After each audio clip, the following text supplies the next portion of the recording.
si Shaira Jean Sevilla. Paano ko ba sisimulan ng kwento ng buhay ko? Siguro ako na yung pinakamalungkot na tao sa mundo to. Bakit nga ba? Bakit nga ba hindi ko maintindihan? Siguro nung nagbigay ang Diyos ng maganda at maayos na buhay ay mahimbing ang pagkakatulog ko. Simple lang naman ang buhay pero bakit nagiging komplikado? Kasi lahat naman tayo may nararamdaman. Lahat tayo nasasaktan. Pero alam niyo kung ano yung pinakamasakit? Yung tanong na hindi ko alam ang kasagutan. Ano nga ba ako sa pamilyang meron ako? Shaira, magsahin ka muna bago ka pumasok. Pero na, hindi ko pa po tapos lahat ng assignments ko. Eh, sino pa ba nga asahan namin? Eh, kami ng tatay mo may ginagawa, pati ang kuya mo.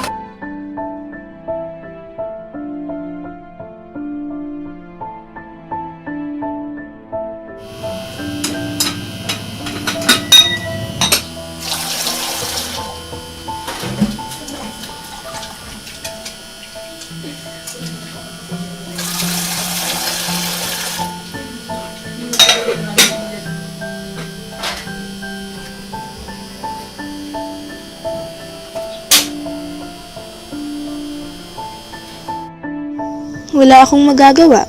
Sinunod ko na lang ang gusto nila. Pero ang hindi ko talaga maintindihan, kung bakit naging malamig ang pagturing sa akin ng pamilya ko sa mga nakaraang araw sa hindi ko malamang dahilan. Kaysa isipin ko pa ang bagay na yan, gagawin ko muna yung mga assignments ko. Nay, may family day po pala kami bukas. Aalis kami ng tatay mo, tsaka kasama namin yung kuya mo bukas, mas kailangan niya kami. Masanay na tayo. Ganyan ang palaging takbo ng buhay ko hanggang sa oras na palang lumipas nang hindi ko Parang kami namamalayan. nasusunog! Shari, sinasahin mo! Shaira, pati ba naman sa pagluluto ng sinaing? Hindi mo pa magawang maayos, hindi mo gayahin yung kuya mo. Mainis at maayos pag gumagawa. Magkaiba kami ng kuya ko. Kahit kailan hindi ako magiging siya. Susubukan ko sana magluto ulit pero sabi niya siya na lang ang magluluto. Ano, magpapasikat na naman siya. Nakakainis. Pumasok na lang ako. Buti ka pa, Shaira, may award. Talaga naman kasi magaling ka sa editorial cartooning eh. Nakakaingit kaya. Alam mo, kaya mo rin to. Saka isa pa, ordinaryong papel lang to sa bahay. Sige, mauna na ako Hawak ko pa rin ang certificate at ang medal habang naglalakad pa uwi. Iniisip ko kung ipapakita at sasabihin ko ba to sa kanila. Wag na lang kaya. Kasi baliwala lang rin naman to sa kanila. Hindi ko na malayang malapit na pala ako sa pintuan. Tinago ko kaagad yung award sa likod ko.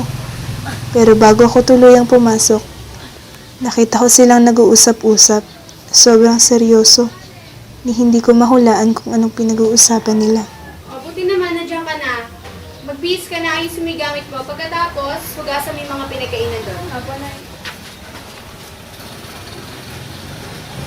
Nakakapagtaka naman yata. Pagkapasok ko parang kanya-kanyang mundo ulit sila. Habang inaayos ko yung mga gamit ko, naramdaman kong may papalapit sa akin. Si kuya yun. Shaira, may certificate ka pala. Ba't hindi mo sabihin kila nanay? Wala to, scratch ko lang to kanina. Scratch? Eh, hindi naman mukhang scratch yan eh. Jake, anak, kain na tayo. Hayaan mo si Shaira, inaayos niya pa yung gamit niya. Shaira, sumunod ka na lang dito pag tiyari mo dyan. Tumango na lang ako. Ano pa nga bang isasagot ko, di ba? Pagkatapos kong ayusin yung mga gamit ko, sumunod na ako sa hapagkainan.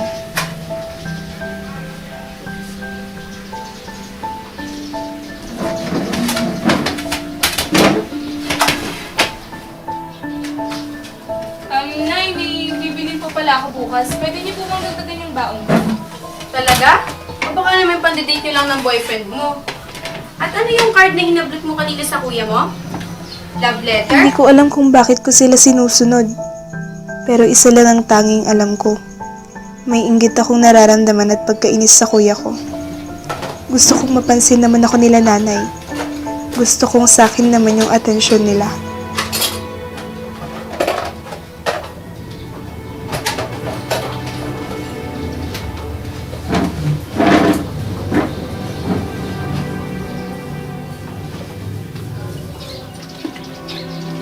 Shaira, gusto mo mo ba kung ano kumausap kay nanay para sa bibili mo bukas?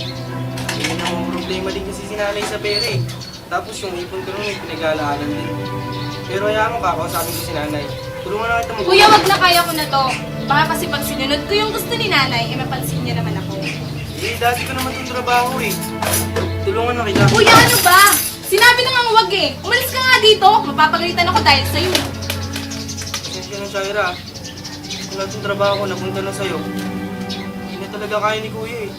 Ay, di ba kuya, wag kang magpaawa sa akin. Alam mo, ayaw nilang napapagod yung mahal nilang prinsipe. Kaya kamahalan, umupo ka na lang. Gusto mo bang sumama sa amin nila nanay bukas?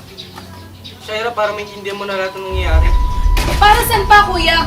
Malinaw naman sa akin lahat eh. Mahal ka nila samantalang ako hindi. Mahalaga ka sa kanila samantalang ako hindi. Hindi mo kailangan ipamukha sa akin yan, kuya, kasi naiintindihan ko. Ganyan ang buhay natin, magkasalungat. Ano, Shaira? Shaira! Sinisigaw ba ang kuya mo? Shaira, ano to? Ano bang nangyayari sa'yo? Pati ba naman sa pag-uurong? Bakit di mo gayahin yung... Kuya? Kuya? Kuya na naman! Kailan niyo ba nakita lahat ng ginagawa ko para sa inyo ni tatay? Kailan ba ako naging mabuting anak para sa inyo ni tatay? Bakit ba palagi niyo lang ako kinukumpara sa lalaking yan? Ano bang meron yung lalaking yan na wala ako? Bakit, Nay? Sana naman, Nay, maintindihan niyo kahit kailan hindi ako magiging siya. Shaira! Bakit ba kasi palagi na lang si Kuya? Ano naman yung nararamdaman ko?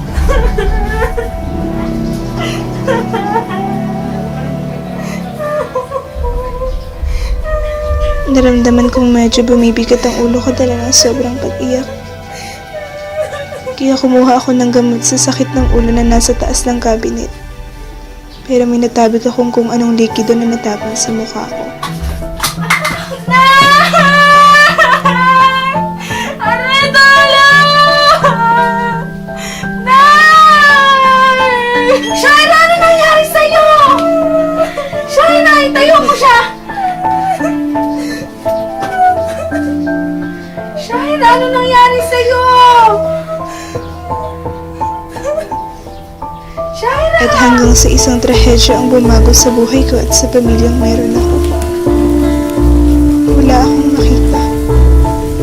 Wala akong kahit anong nakikita. Yan anak mo kasi, hindi inaayos yung pagkilos. Ano, panibagong gastos na naman yan. Kijit nga eh, di magkasya sinasahod natin. Dadagdag pa siya. Hinaan mo naman, naririnig ka ng anak mo.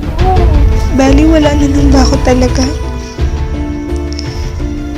Minsan tinatanong ko sa sarili ko kung anak pa talaga nila ako. Sana pala hindi na lang nila ako inanak.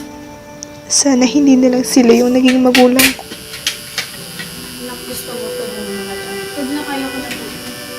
Anak, pero pamilya mo kami. Pamilya? Kung kailangan ko ng tulong nyo, nandiyan ba kayo? Wala. Kung kailangan ko ng pamilyang masasandalan, nandiyan ba kayo? Wala. Nay, kahit kailan, hindi ko naramdaman naging parte ko ng pamilyang to. Nay, bakit? Kasi kahit kailan, hindi ako magiging kasing galing ni Kuya. Bakit, Nay? Kasi kahit kailan, hindi ako naging kasing ino niya. Hindi ako naging kasing bait niya. Ano yung sabihin niya sa akin, ha? Anak, hindi mo ako naiintindihan. Bakit, Nay? Sabihin niyo sa akin para maintindihan ko. Anak, may sakit ang kuya mo. Leukemia. Kailangan niya ang kalinga namin, pati ang atensyon. Anong gulo isip namin ng tatay mo? Hindi namin alam kung paano tutulungan yung kuya mo. Pero hindi namin alam, lumalayo na rin palang loob mo sa amin.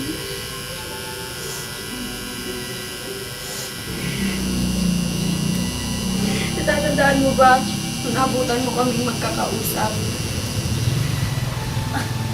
Kamusta naman ang pakiramdam mo, anak? Medyo ayos naman po, Nay. Nakakahinga na po ako ng maayos. Tsaka po pala, huwag na po kayo nagagalit kay Shaira. Hindi po para sa kanya, kahit para sa akin na lang po. Tiga anak, basta mamaya uminom ka na ng gamot ha. Ako, Nay. Baka po tayo. Tsaka huwag na po kayo malungkot. Gagaling din naman po ako eh. Bakit ngayon, Nay? Bakit ngayon wala na akong makita? Bakit ngayong kahit kailan hindi ko na makikita yung mga mukha mo? Sana naman na kahit konti lang. Kahit kaibigan lang ng pagmamahal niyo noon na lang naman. Shaira. Shaira. Ikaw may kasalanan ng lahat ng to. Ikaw ang lahat ng may kasalanan ng lahat ng to. Hindi mo ako naiintindihan, kuya. Na kasi palagi na lang ikaw. Palagi na lang ikaw yung tama, ikaw yung matalino, ikaw yung matino, ikaw lahat. Hindi naman ako, kuya. Ano yung nararamdaman ko? Pero Shaira, hindi mo naman kasi naiintindihan eh. Sabihin mo sa akin, kuya. Paintindi mo sa akin.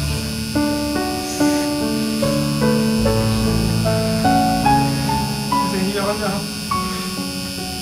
Hindi ko na kasi alam yung gagawin ko eh. Hindi ko na talaga alam. Bukas. Saan nauli ako sa operasyon? Kung nangyari kinakatakutan ko. Ibibigay ko sa iyo yung mata ko. Kasi ayoko nakikita kong ganyan eh. Gusto ko makita mo muli yung mundo. Gusto ko makapag-aral ka ulit. Gusto ko makita yung Shaira na dati na masaya. Gusto ko ulit makita yun.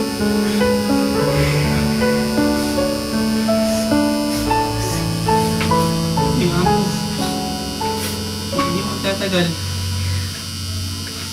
Makita mo na rin yung mukha ni nanay. Yung mukha ni tatay. Pero,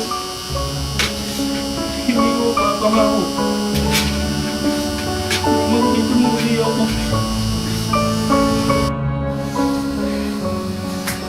Jake! Jake, gumising ka! Mga kapitbahay, tulungan niyo kami! Jake! Jake, gumising ka, Jake! Ano nangyari? Anak, isusugod namin sa ospital ng kuya mo. Dito ka nila ipapasundo ka na lang namin mamaya. Sa ngayon, ipagdasal mo muna ang kuya mo. Jake! Jake! Diyos ko, maawa po kayo sa akin. Alam ko po marami akong nagawang kasalanan at pagkukulang sa iyo. Pero wag niyo po silang idadamay. Maawa po kayo sa kanila. Ito na lang po ang aking hinihiling sa tanging pangalan ni Jesucristo na aming tagapagligtas.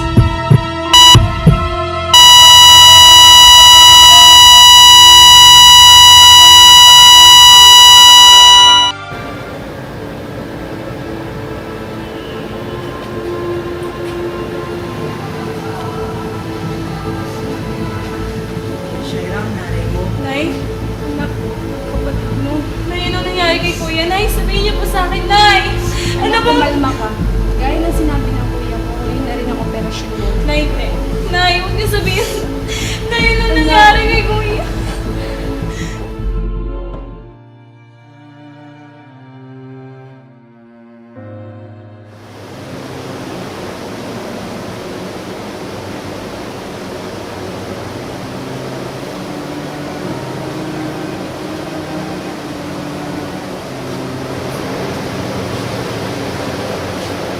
Anak, kamusta ka na? Kasi napakiramdam mo. Okay na ako, Nay. Nay, paano nangyaring? Nay, paano? Kuya?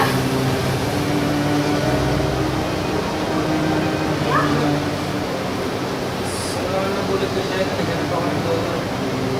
Kahit nahila na ako, hinihip ko muna. Kasi gusto kong makakita ka ulit. Gusto kong makapag-aral ka ulit. Gusto kong makita yung dating Shaira. Yung masaya.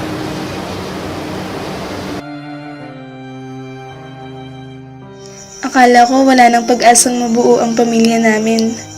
Akala ko mawawala na sa amin si kuya. Si nanay kasi kung makaiyak, akala ko wala na talaga siya. Tears of joy niya lang pala yun. Pero laking pasasalamat ko kay kuya. Dahil simula nung nabulog ako, sabi niya humanap na siya ng donor para sa akin. Kahit na hirap siya, kahit na may sakit siya. At ngayon, nakikita ko na ang mundo at higit sa lahat ang pamilya ko. Ang dati kong mundo unti-unting dumidilim, hanggang unti-unti kong nakita ang ilaw, at ngayon nakikita ko na ang liwanag. Akong muli si Shira Shin Sevilla, at ito ang kwento ko.